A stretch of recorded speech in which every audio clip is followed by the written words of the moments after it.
Hi, this is Jeremy Jansen, here with your March 2011 issue of Reason Wizardry. This month I've got some fun stuff in store. We're actually going to be creating our own vocoder from scratch using Reason's devices.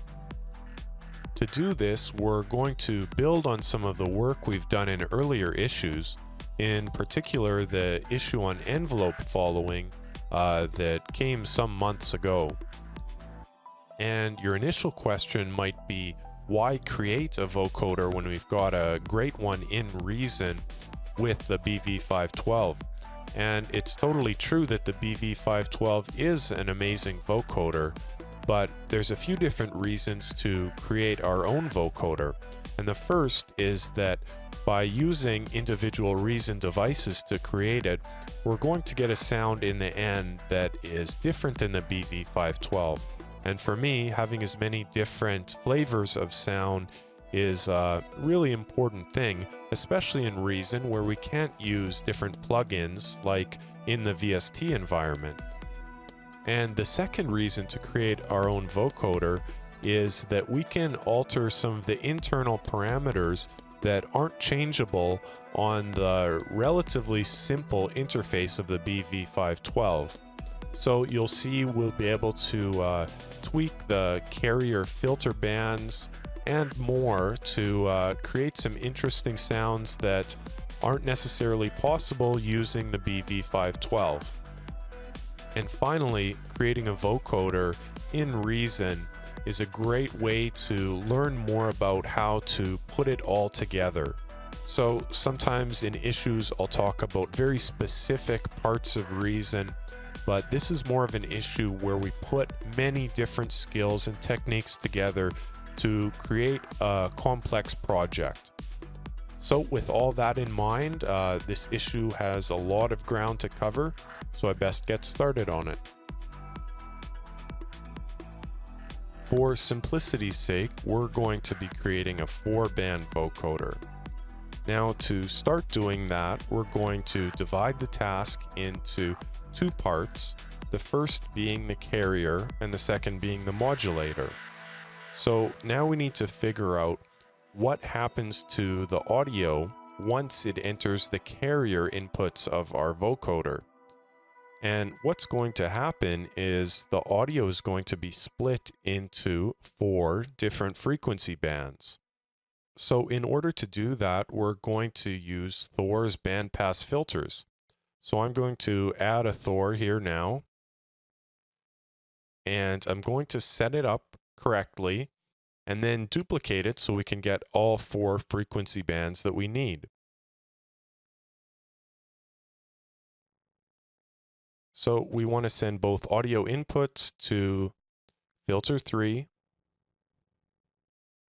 and in filter 3 we're adding a state variable bandpass filter. And that's it for now. So let's duplicate that and create 4 Thors.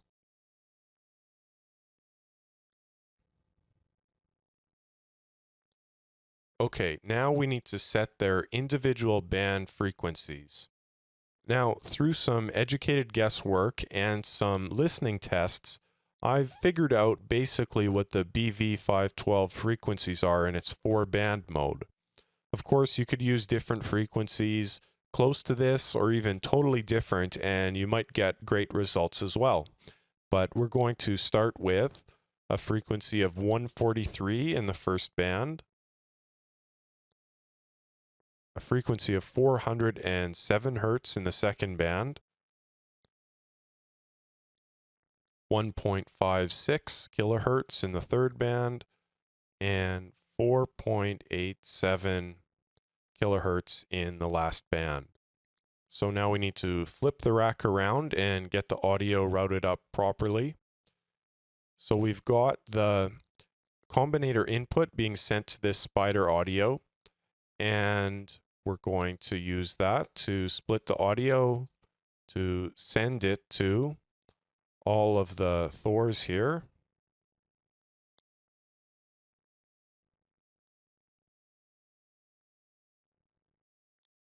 Okay, and now for the output, we need to create a mixer.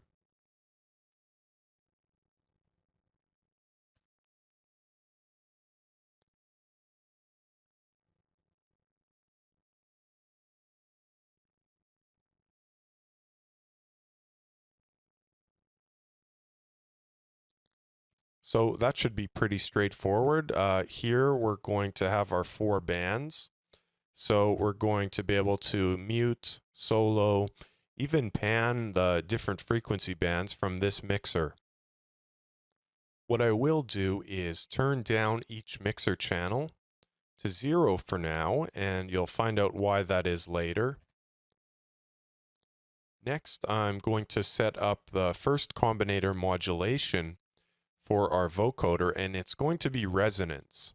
And resonance is something that actually isn't available in the BV512. The Q values of each frequency band in the BV512 are fixed. So one of the advantages of creating our own vocoder is that we can change the Q values either all at once or separately. And in this case, we're going to just map all of the resonances to this single combinator rotary.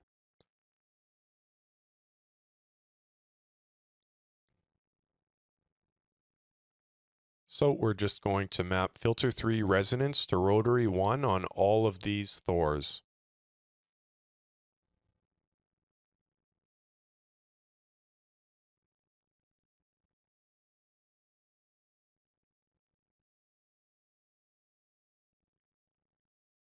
The final step in the beginnings of creating the carrier routing is actually to create a carrier sound that we're going to demo this patch with.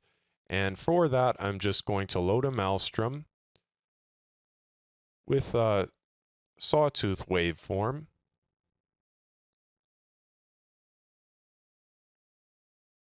Take its outputs and send that into the combinator input.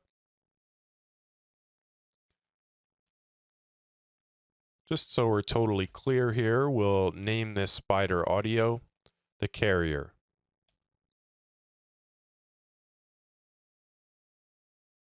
Our next task is working on the modulator side of the vocoder. So we have to consider what happens to the audio once it passes into the modulator audio inputs. And what will happen is, once again, the audio will be split up into 4 bands, but we won't hear that audio. Instead, the level of each of those 4 bands is actually going to modulate the level of the carrier bands. So in order to do that, we need to use an envelope follower. And I've copied and pasted actually the envelope follower from an earlier version of Reason Wizardry. And I'm going to just go through it here so that it's plain to see how it works and how it's going to integrate into the vocoder. So it is comprised of a compressor and a Thor. And how they work together is that, well, first I should actually create another spider audio here and call this modulator.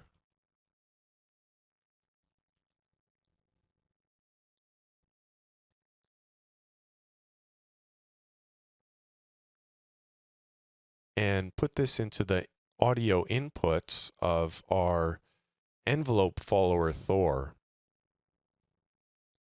Okay. So what happens is this. Our modulator goes into the spider audio, and it's going to be split up into 4 bands by 4 Thors, just like our carrier was. But instead of the audio output going to a mixer, the audio output goes to this M-class compressor. And that's a dead end for the audio signal. Instead, the compressor sends out a CV signal of its gain reduction. So that means how loud the signal is, it's going to send out a higher CV. So that's essentially an envelope follower. When a loud signal is sent to the compressor, you'll see the gain meter fill up, and that CV signal will be sent back to the Thor, which will then send another CV signal to our mixer here to modulate each one of the vocoder bands. So let's open up the Thor and look at that in a little bit more detail. Another thing we need to remember is that this frequency band for this first envelope follower has to be the same as the first frequency band on our carrier Thor. In this case, remember, it's 143. So now audio coming into this Thor is going to go to filter 3, where it enters the bandpass filter. And as I said, it heads out to the compressor, which will send this gain reduction CV back into CV input 1. And right here, you can see CV input 1 triggers the global envelope gate.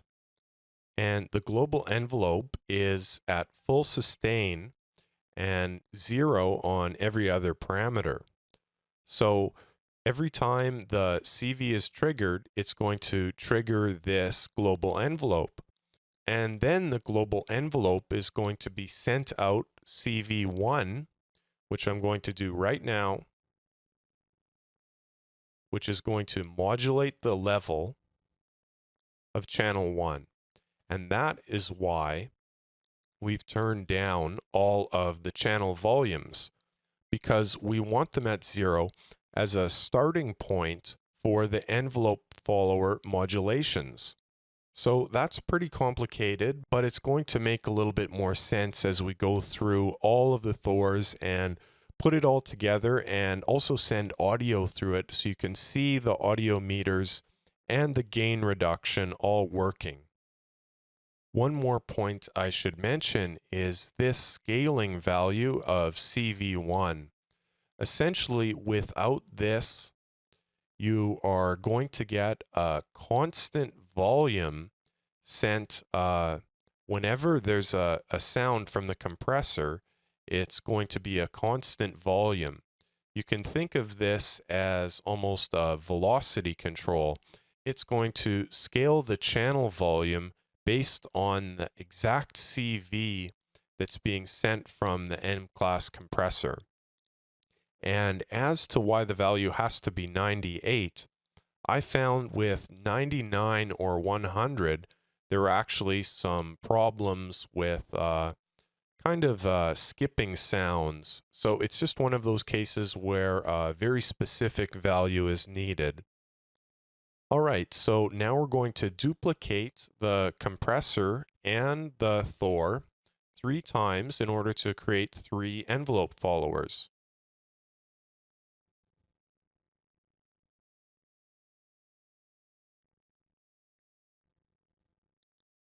Okay, so now we need to go into them and make sure they have the correct frequency values.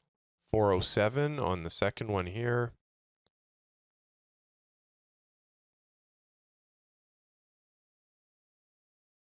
.56,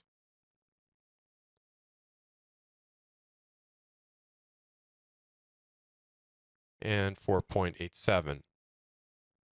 Okay, so now we have some routing to do to complete the modulator side of our vocoder. So we already connected up the CV1 output from our first envelope follower to channel 1. Now we need to do that for all 4 channels with each envelope follower.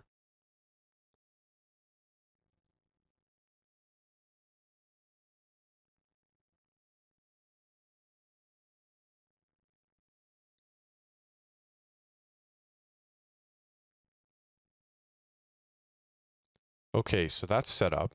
Now we need to actually get the audio sent to each one of the envelope followers. So back up here, let's minimize these carriers. And we'll take the modulator spider audio and send that down to each one of our envelope followers. Does it annoy anyone else that when you're putting audio into the audio inputs of Thor, that it won't connect up stereo signals? You have to drag the cables one at a time. It really annoys me.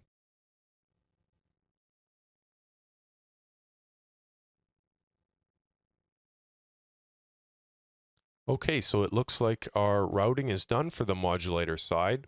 The last thing to do before we're going to be able to hear what our vocoder sounds like is actually adding a modulator. Of course, a classic vocoder modulator is a voice. But with the rewire routing that I use in order to record these videos, I'm not able to use my voice as an audio input.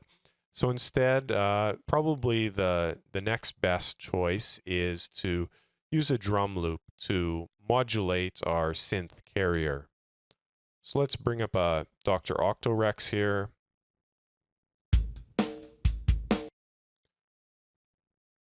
Okay, so now for the output, we're going to need to send that to the Spider Audio modulator inputs. That means we're using external routing in the combinator. And we have to use external routing because, of course, a combinator only has one single input. So if we want to route in a modulator, it has to be with external routing.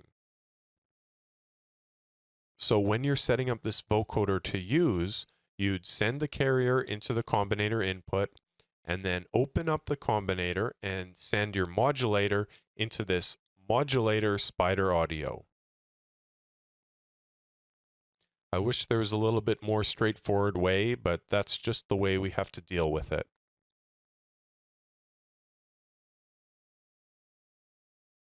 Okay, so now we've got a really good start for our vocoder. We're going to be able to hear it.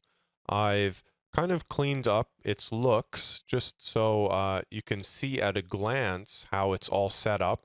You can see the 4 carrier Thors, followed by the mixer where everything comes together, followed by the 4 envelope followers, which are comprised each of a compressor and a Thor.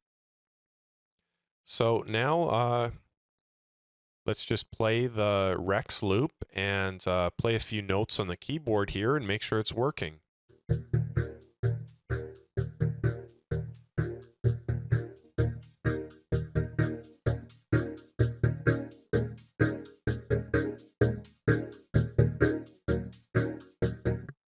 Well, it certainly is working and it actually sounds pretty good. Don't forget, we've also got this resonance control up top that can change the character of the sound.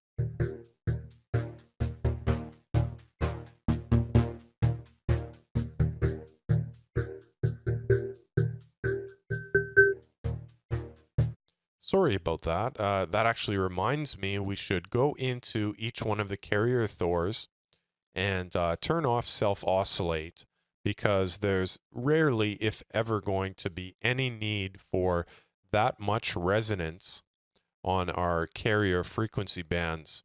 So to save your ears and to give you a more useful range of resonance, there it is again, sorry, we just should turn off these self-oscillators.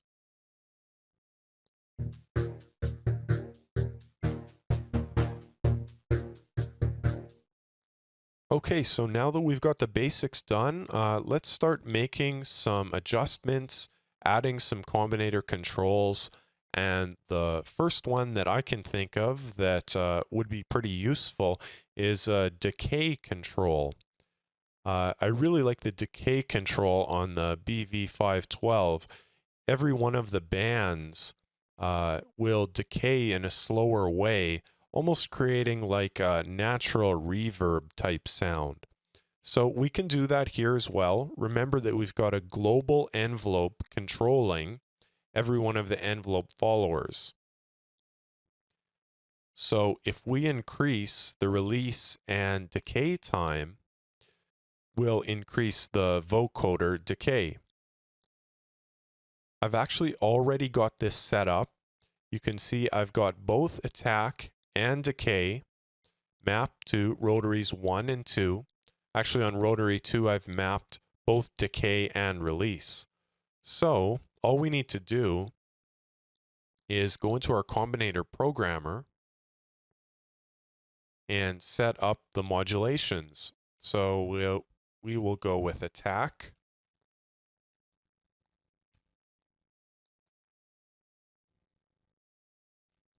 And decay.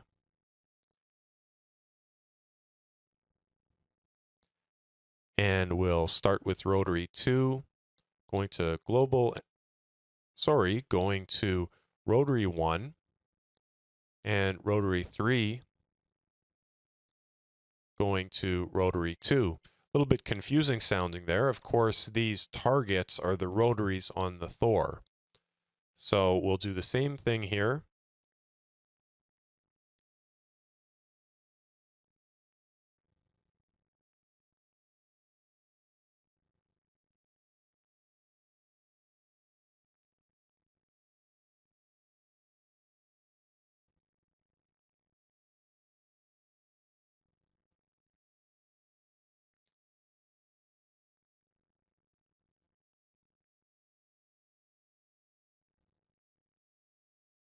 Okay, that's all set up. So now when we move these attack and decay knobs, that will move all of the envelope followers, attack and decay knobs in unison. Make sure this is working by turning attack and decay all the way down, and yes, it does work. So let's try out these envelope controls.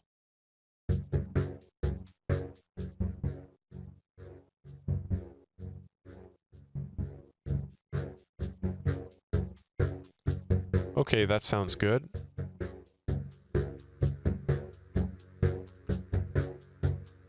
All right, that isn't really the result that I wanted. And I think that I know why. What I wanted was a long decay on every one of the hits to the vocoder band so that it reacts like the BV512. I think the reason that it's not working properly is this scale value right here. So that means that when the envelope follower or the compressor detects a low level, it's going to quiet the global envelope that's being sent to this first mixer channel. So regardless of whether the envelope is in the process of a long decay or no decay at all, it's still going to be quieted by the envelope follower. Now, there's a fairly complex workaround that I think will work for this scenario, but it's going to require modulating this sustain slider right here. And we have a problem because this sustain slider is not modulatable in Thor. So instead, what we're going to do is use Reason 5's new CV inputs and modulate this sustain slider from there. So first, let's take away all this CV scaling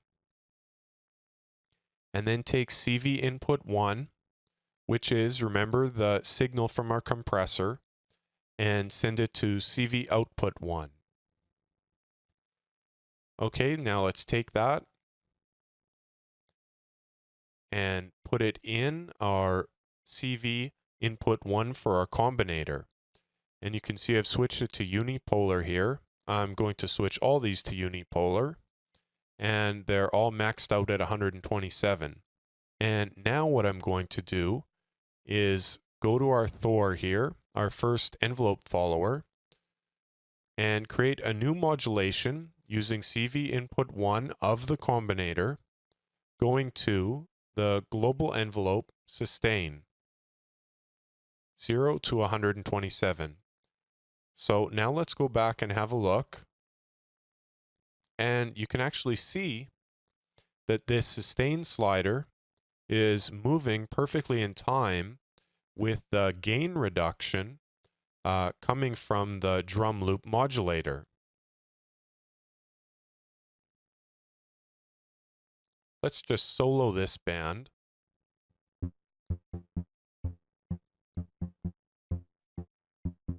And now decay should work properly.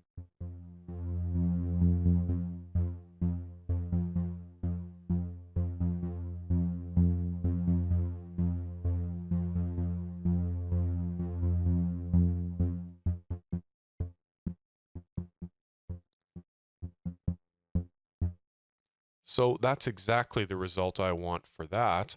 And the great thing is that we have exactly enough CV inputs to create this new modulation for each one of the envelope followers.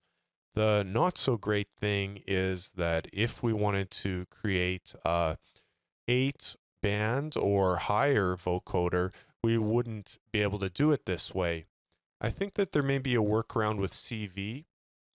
I'll look into that and perhaps get back to it in a later Reason Wizardry issue. But first, let's finish up these CV inputs on the combinator here.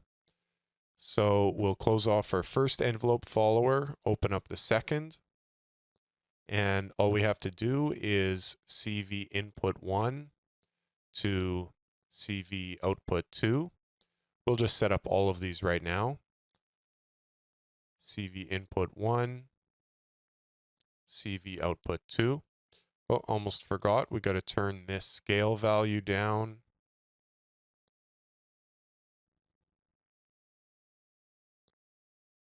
Okay, and the final one, turn down the scale value, CV input 1, CV output 2. And now let's flip the rack around and head back up to our second envelope follower, CV2 to the combinator, CV input 2, and the final two matching CVs.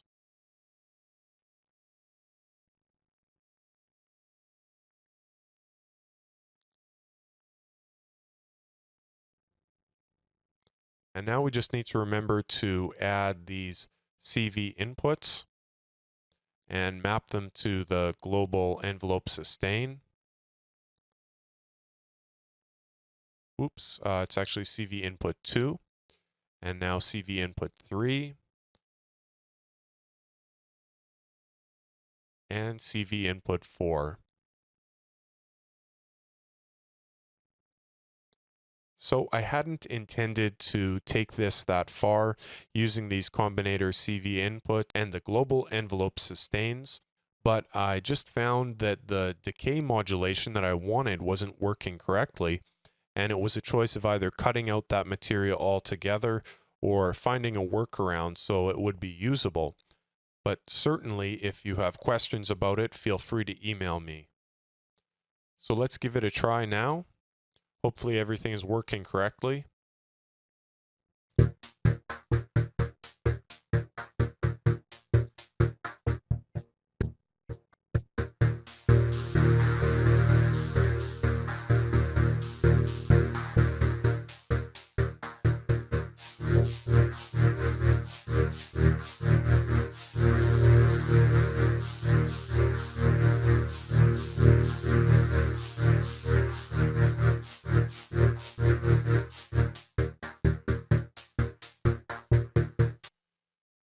So now that gives us the total envelope control that I wanted.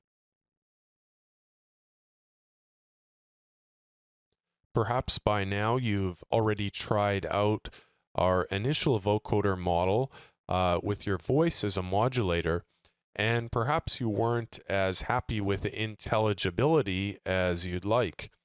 And of course, this is a 4-band vocoder. So for vocal intelligibility, it's never going to be great. But personally, I think it can be improved. And one of the reasons that it's not as good as it could be comes back to our carrier processing and the fact that we're using a 12 dB bandpass filter.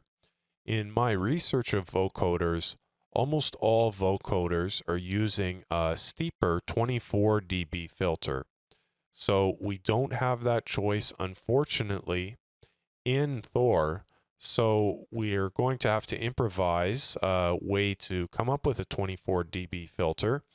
And the Well, I want to call it the easiest, but it's really not that easy. It's more of a brute force approach.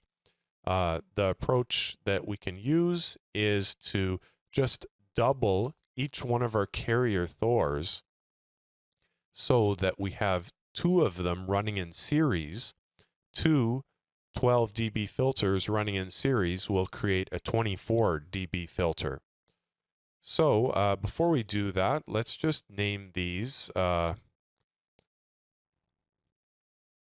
1, band 2, band 3, and band 4. If we're going to double these, just so we can see at a glance easier what is a copy of what, we'll just want to keep track of it better with these labels. So now let's double each one of the Thors. Duplicate the first one, and the second, the third, and the fourth. So you can see each one has its own copy. All right, so now to route them together,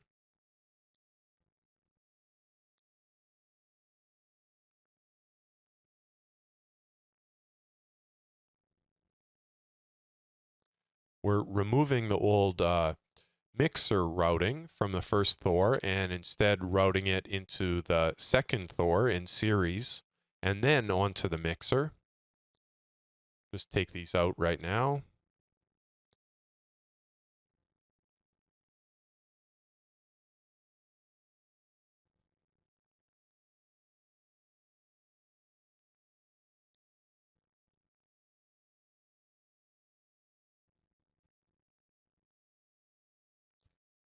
Okay, so now we're all set up.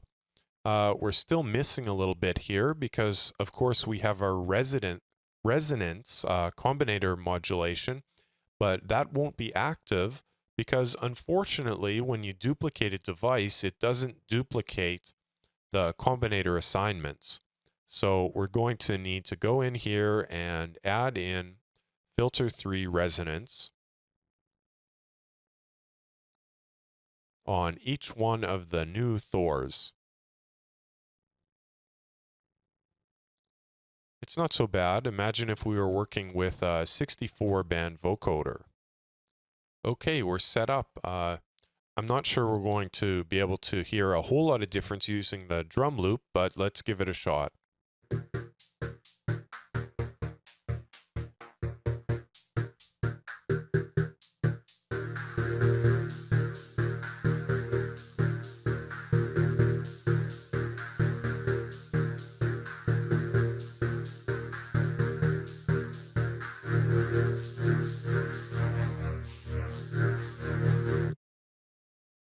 So the next modulation that I'd like to add to our vocoder is something like the shift knob on the BV512.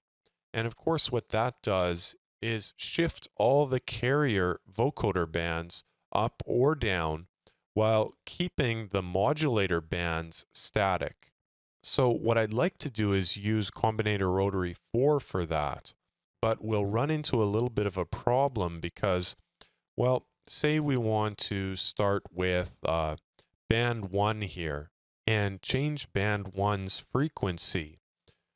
So we need to, say, go to Rotary 4 here and put in filter 3 frequency.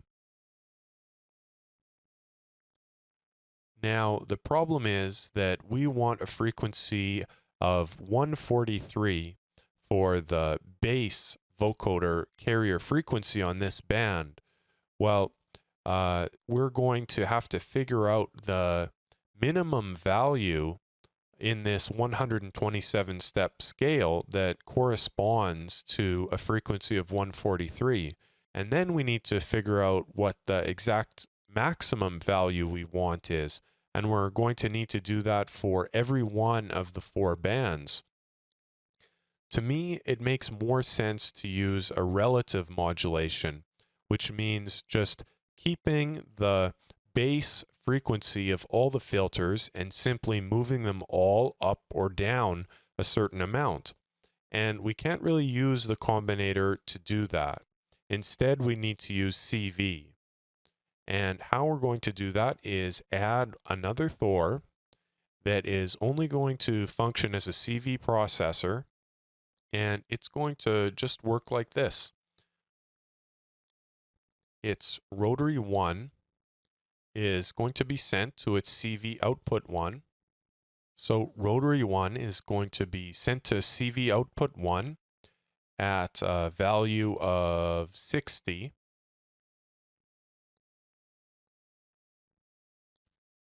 And then we're going to create 2 spider CV splitters and take that CV output from our CV processing Thor, and we're going to split it.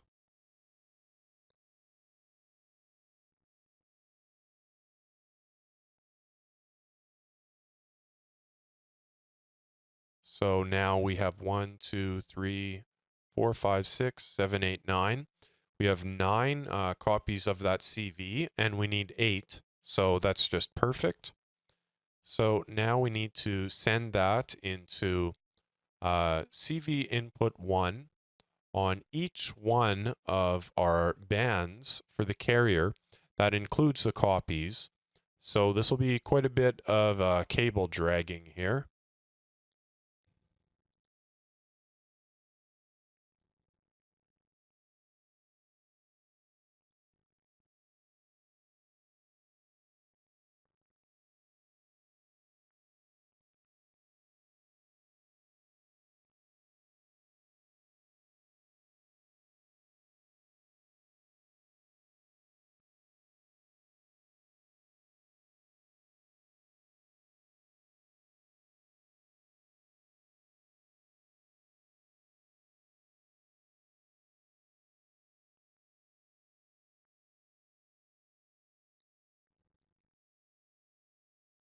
Okay, so now on all of these carrier bands, we need to add one more modulation, and that's going to be CV input 1 going to filter 3, frequency at 100.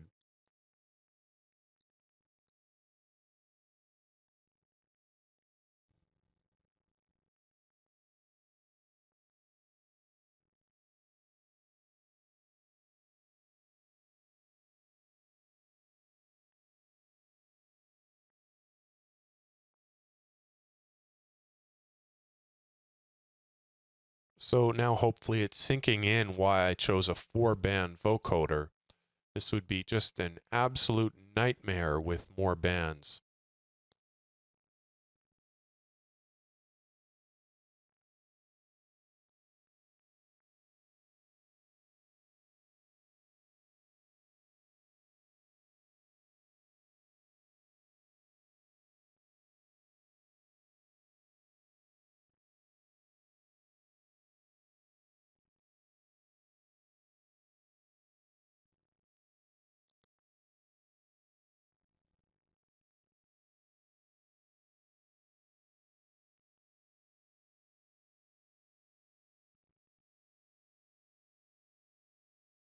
All right, final one here. Let's make sure I added all of those correctly. Sometimes it's easy to lose track when you're creating the same modulation. Well, in this case, 8 times.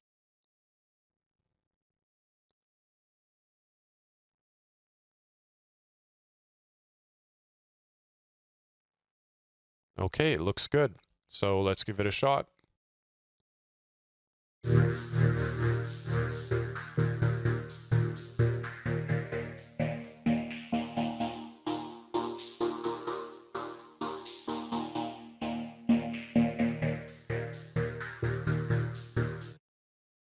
So that sounds really good to my ears. I like that frequency shift.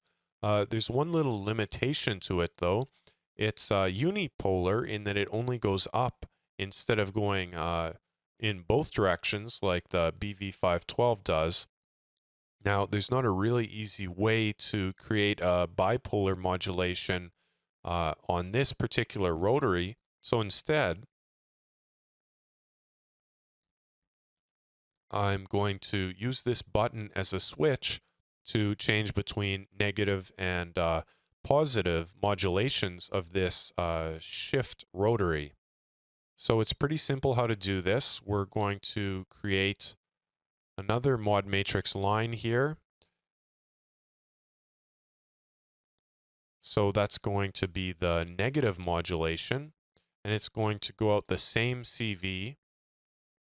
And we're going to scale these by button 1.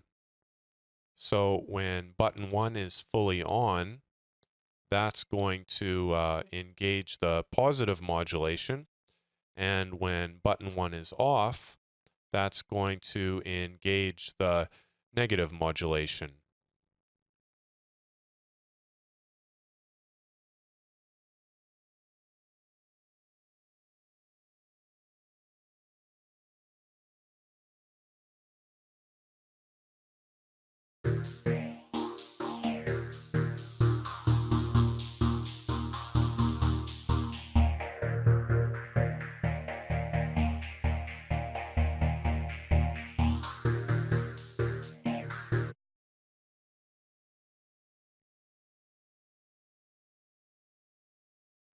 All right, there is one more final modulation that I'd like to add to our vocoder, and that's actually changing our vocoder into an equalizer.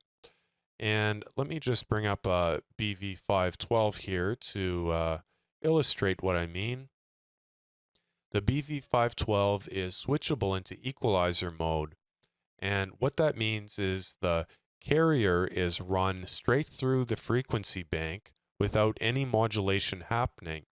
And you might wonder what the point of that is, and the point of it is that it's running through these bandpass filters, and the bandpass filters slightly overlap. Even though they cover most of the frequency range, you're going to get a different frequency response going out than you did in.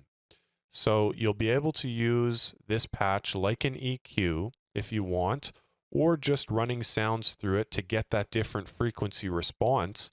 And finally, you'll be able to use the resonance and shift rotaries that we've created, even in EQ mode, to create some interesting tonal changes. So let's go ahead and make that change. And we're going to map it to this first combinator button, call it EQ. And in order to do this, basically we need to take away the modulation that's happening in this mixer. And so to do that, the first thing we need to do is make it so all the mixer channels are turned to 100. The problem then is that we're still going to have this CV modulation happening. It's just going to start at a louder level. So, well, we'll deal with that after. First, let's just leave these as is and head up here to the combinator programmer, find the mixer, and set up some button modulations here, all on button 1. And we want to change the first 4 channel levels.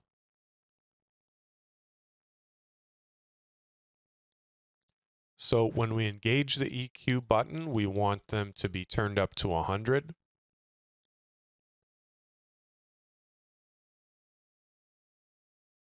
Okay, so now let's make sure that works. Let's minimize our carrier section here.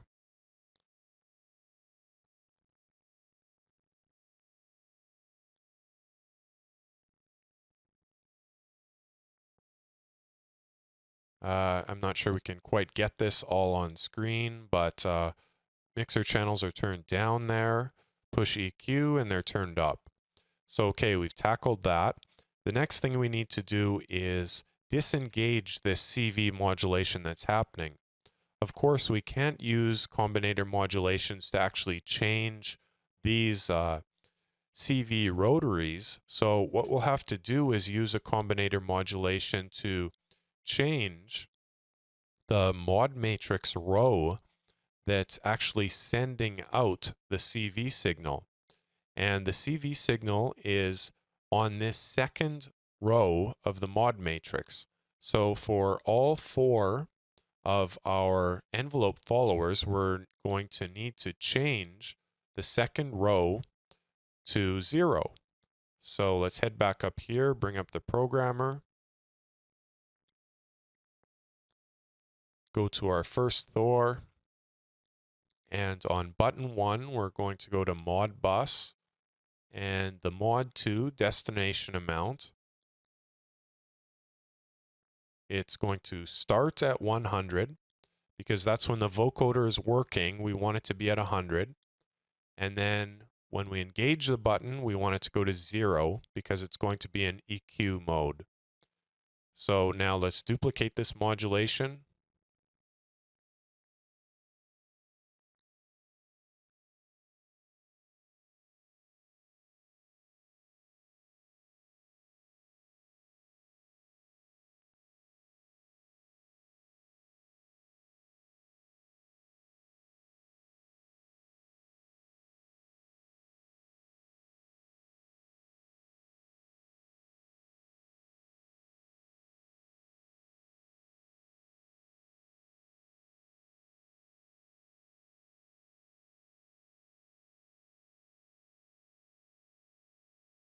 All right, so now when we push the EQ button, it should turn up all the mixer channels, as well as turn off all the modulation coming from this second mod matrix row in each one of the modulator envelope followers. So let's just hear how it sounds back in vocoder mode.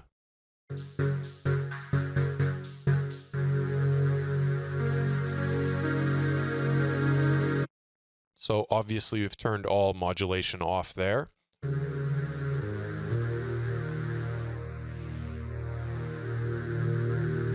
So we could use this as a makeshift EQ just by balancing the different channels here.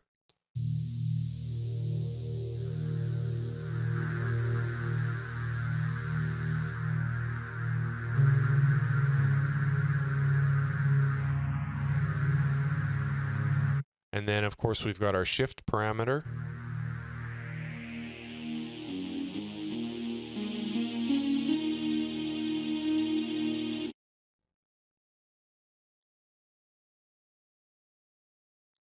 Okay, so there's certainly more that we could add to this 4-band vocoder. I think there's still some work to do in terms of tweaking the envelope followers for vocal intelligibility. And there's always more work to do to add more interesting modulations using our remaining combinator controls.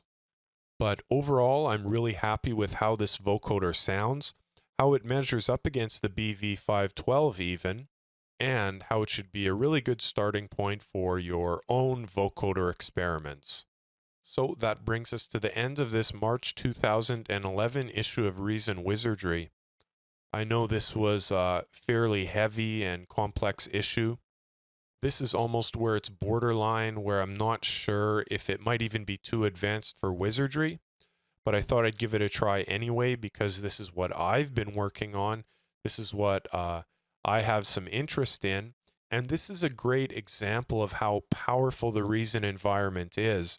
Many people might turn to creating a vocoder in an environment like Reactor or SynthEdit, but it's completely possible and it sounds great in Reason if you have some idea how to use all the devices together. So I hope you had fun with it, and I hope you have fun with the patch itself.